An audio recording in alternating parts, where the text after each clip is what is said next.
ಎಲ್ಲರಿಗೂ ನಮಸ್ಕಾರ. ಹಸುವಿನ ಆರೋಗ್ಯ ಮತ್ತು ಹಾಲು ಉತ್ಪಾದನೆಗಾಗಿ ನೆಟ್ಸರ್ಫ್ನ ಪೆಟ್ ವೆಟ್ನ ಯೂಸ್ ಮಾಡಿರುವಂಥ ಗ್ರಾಹಕರು ಅವರ ಮಾತನ್ನು ಹೇಳ್ತಾ ಇರೋವಂಥದ್ದು. ನಮಸ್ಕಾರ ಸ್ನೇಹಿತರೆ, ನಾನು ಬಾಣಾವರದ ಹತ್ರ ಇಲ್ಲಿ ಸರ್ವೆಕೊಪ್ಪಲು ಅನ್ನೋ ಊರಿಗೆ ಬಂದಿದ್ದೆ. ಇವರಿಗೆ ನಾನು ಪೆಟ್ ವೆಟ್ ಕೊಡ್ತಾಯಿದ್ದೀನಿ. ಸುಮಾರು 6 ತಿಂಗಳಿಂದ ಪೆಟ್ ವೆಟ್ ಕೊಡ್ತಾಯಿದ್ದೀನಿ. ಇವ್ರ ಹೆಸರು ವಿಶ್ವನಾಥ್ ಅಂತೇಳಿ. ಇವರು ಬಾಣಾವರ ಎಲ್ಲ ಕಡೆಯೂ ಹಾಲನ್ನು ಸಪ್ಲೈ ಮಾಡ್ತಾಯಿದ್ದಾರೆ, ಜೊತೆಗೆ ಪೆಟ್ ವೆಟ್ನ ಯೂಸ್ ಮಾಡ್ತಾಯಿದ್ದಾರೆ. ಸೊ ಅವರ ಒಂದು ಅನುಭವನ ಅವರೇ ಮಾತಾಡ್ತಾರೆ. ಹೇಳಿ ಸರ್.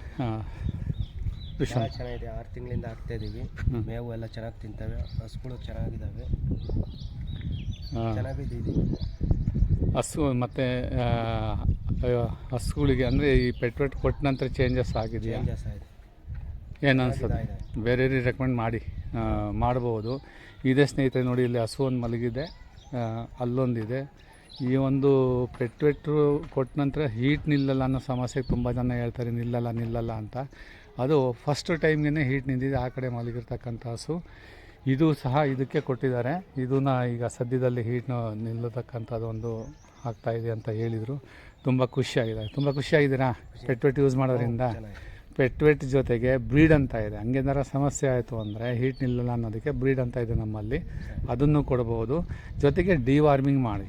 ಒಂದು ಡಿವಾರ್ಮಿಂಗ್ ಅಂದರೆ ಒಂದು ಇದಕ್ಕೆ ಏನು ಜಂತು ಹುಳಕ್ಕೆ ಒಂದು ಟ್ಯಾಬ್ಲೆಟ್ ಬರ್ತದೆ, ಮರಿದಲ್ಲೇ ಹಸುಗಳಿಗೆ ಅದು ಕೊಡಲೇಬೇಕು. ಯಾಕೆಂದರೆ ತುಂಬ ವಿಶೇಷವಾಗಿ, ಯಾಕೆಂದರೆ ಜಂತುಹುಳ ಸಮಸ್ಯೆಯಿಂದಲೂ ನಿಮ್ಮ ಹಾಲಿನ ವ್ಯತ್ಯಾಸ ಆಗ್ತಾ ಇರುತ್ತೆ, ಹಸುಗಳ ಆರೋಗ್ಯದ ಇಶ್ಯೂಸ್ ಆಗ್ತಾ ಇರುತ್ತೆ. ಸೊ ಕನಿಷ್ಠ 6 ತಿಂಗಳಿಗಾದ್ರೂ ಒಂದು ಸರಿ ಕೊಡಿ. ಓಕೆ. ಇದು ಕರು ಹಾಕಿರ್ತಕ್ಕಂಥದ್ದು ಎಷ್ಟು ತಿಂಗಳು ಕರು? ಇದು 8-9 ತಿಂಗಳು ಕರು ಅಷ್ಟೇ. ನೋಡಿ ಈ ಕಡೆ ಬನ್ನಿ. ಅವ್ರು ಹೇಳ್ತಾಯಿದ್ರು ಎಷ್ಟು ತುಂಬ ಚೆನ್ನಾಗಿದೆ ಸರ್, ಭಾರಿ ಖುಷಿ ಆಗ್ತಿದೆ ನಾನು ಕರು ನೋಡಿ ಅಂತೇಳಿ ಹೇಳ್ತಾಯಿದ್ರು. ಈ ಥರ ಇದೆ ಕರು. 8 ತಿಂಗಳು ಕರು ಅಂದರೆ ಈ ಥರ ಇದೆ ನೋಡಿ. ಅಂದರೆ ಆಲ್ರೆಡಿ ಕೊಡೋದಕ್ಕೆ ಶುರು ಮಾಡಿದ್ದಾರೆ ಇವರು. 6-7 ತಿಂಗಳ ಮೇಲಾಯಿತು. ಕರುಗೂ ಸಹ ಕೊಡ್ತಾಯಿದ್ದಾರೆ ಅವರು. ಪೆಟ್ ವೆಟ್ನ ಕರುಗೂ ಕೊಡ್ತಿದ್ದಾರೆ. ನಾನು ಹಿಂದ್ಗಡೆ ಅವರು ಇದ್ರನ್ನ ನೋಡ್ಕೊಂಬಂದು ಅಲ್ಲಿ 2 ಕುರಿ ಸಾಕಿದ್ದಾರೆ, ಅದಕ್ಕೂ ಸಹ ಕೊಟ್ಟಿದ್ದಾರೆ. ಅದನ್ನು ತೋರಿಸಿದ್ರು, ತುಂಬ ಮುದ್ದಾಗಿ ಚೆನ್ನಾಗಿ ಬೆಳೆದಿದ್ದಾರೆ. ಸೊ ಇದು ಇವರ ಒಂದು ಎಕ್ಸ್ಪೀರಿಯೆನ್ಸು ಅಂತ ಹೇಳ್ತಾ ನನ್ನ ಮಾತು ಮುಗಿಸ್ತೀನಿ. Thank you Vishwanath.